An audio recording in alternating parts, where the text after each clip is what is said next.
checking out my new mods. Got some more, stay tuned.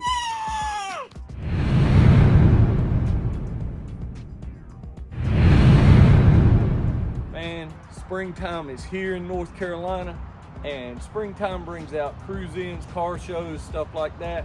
Y'all know I got a mall crawler. I don't have no mud bogger, stump jumper, all that stuff. So let's get to installing more rock lights. That's right, more. So you might be asking yourself, what exactly is a rock light and why do I need one or more? Well, the answer is because they look good, they look cool. Yeah, cool. Cool like me. Lord have mercy. All right, I thought I'd come out here on the tailgate where everything's pretty bright and show you guys the new rock lights that I've got. Reached out to this company called LEDUR, and they have awesome rock lights. Thing to mention, they do not provide wire with this kit, so it comes with a short section of wire that has a positive and negative lead on it, and you connect that to your own wire. So pick up some of this wire on Amazon. I'll put a link in the description below, as I do everything. Y'all check out my links. Now don't get me wrong, just because they don't have the wire for that kit, that does not mean they do not carry wired kits. They do have other kits that have the wire with them that are a plug and play type kit. I've seen those around, but these are like the individual rock lights that you can wire them up. You just have to provide the wire. A few things you may want to use. You don't have to, but it makes life a whole lot easier. Voltmeter, valuable tool to find out if you have 12 volts constant or 12 volts switched. This is called a fuse tap. Back in the old days, guys would just pop a fuse out of the fuse box, wrap the wire around the one leg and shove it back in there. Well, that's bad because it damages the terminals, it pushes things apart. It's just not good, not a good way to do things. So we got a fuse tap. Butt connectors, you can also use solder and shrink wrap, which is more advisable since it's under the car. Butt connectors, at a minimum, I would slide heat shrink over top if you can. If that's not an option, just a good tight connection with the butt connector, and just keep check on them. If they go out eventually, then that's one of the places I would look first. But you got to understand, let me open this thing up and show you what we're dealing with. Now, LEDUR offers kits that come already, it's like a plug and play type kit. These are the standalone units that are packaged together, but you do most of the wiring yourself. And since I've already got the MIC tuning kit installed in the wheel wells, I've got 8 in the wheel wells, so we're not going to be doing a wheel well installation, but I will show you how you mount those if you do. So with these, it's pretty straightforward. It's just a positive and a negative. So that positive, like I said, we don't want 12 volt constant, we want 12 volt switched power. So when you turn the vehicle off, it goes dead. That's what you want. But then you want to add this switch in line here so that you can control them regardless. So at nighttime, if you don't want the rock lights on, you cut them off.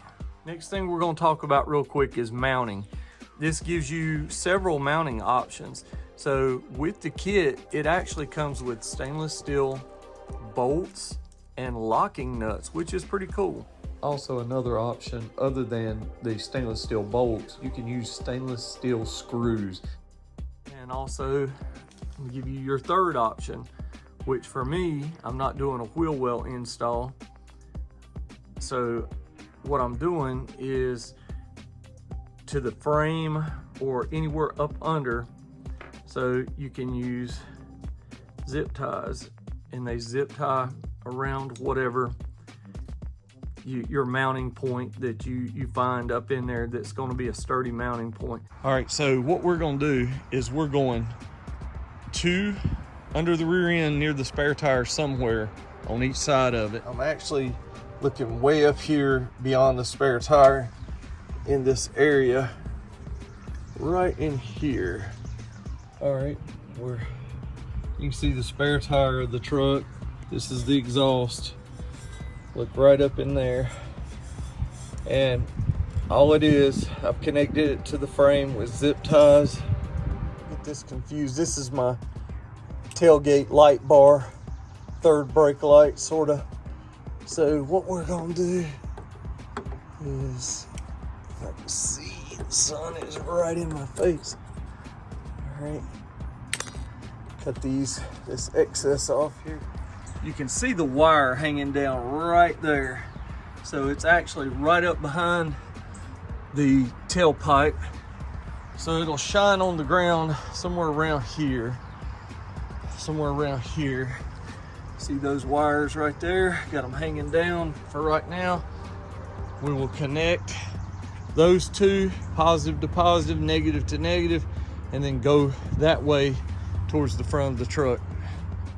If y'all like this video, you really need to check this video out about multicolored lights that I had on my red truck. All right, just got the driver's side front of the bed mounted to the frame. I don't know if you can see that really well, but there's my leaf spring. Goes back to the back of the truck. I know it's hard to tell under here, but basically this whole setup can be done with zip ties. You can zip tie, find places on the frame.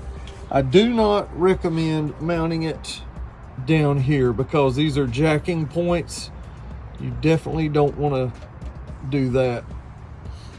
You can actually make brackets to fit over here on the side, but for me, I actually just found that sunlight's coming through there. I found a place that sunlight's coming through right where the bed, the cab is. So we're going right there. It's safe from all moving parts. You don't want to have them where they can come in contact with stuff.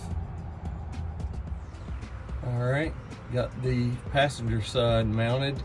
And you can see, mounted it with zip ties. There's holes in the frame right there, so it mounted perfectly. And it's tight, not going anywhere. All right, so just tied that up for right now because I'm gonna do all my wiring probably tomorrow.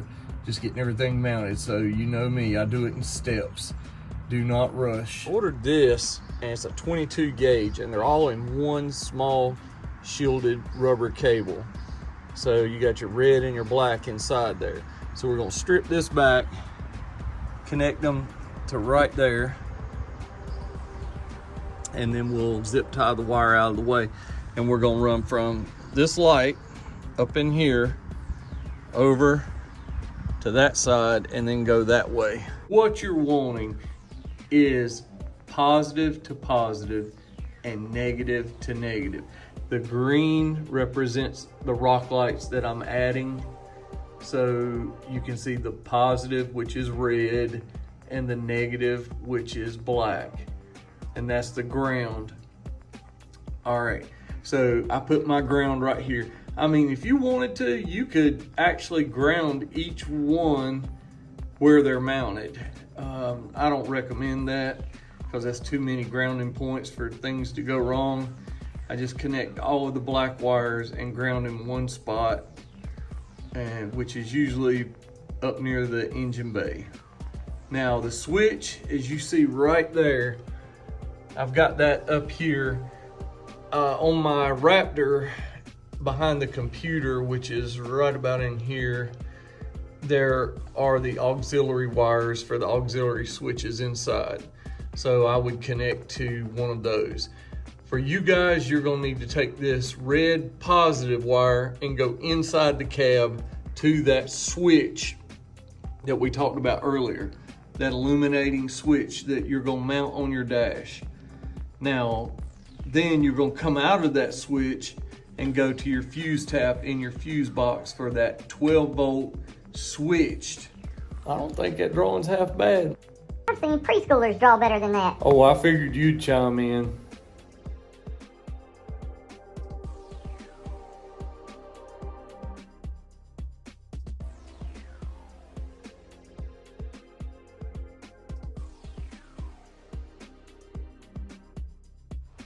So let's get these wires ran and finish this job. Hey, what are you doing to the truck, dude? No, no, no, no. I don't need your help. I can do this. Get out from under the truck. Now, by no means did I say this job is easy. It does require laying on your back and running wire. Now, on my truck, on the Raptor, I've got wire that connects right back near the computer back here that runs to auxiliary switches overhead. So I've already got my switch wires run in a Raptor. But for you and your car, you're gonna have to take that wire and go inside the cab to the switch, out of the switch, usually into the fuse box, which is in the kick panel inside over there, or sometimes they're on the driver's side. And that will give you your switch 12-volt power. And you can ground anywhere to the frame or on most of the body screws, something like that.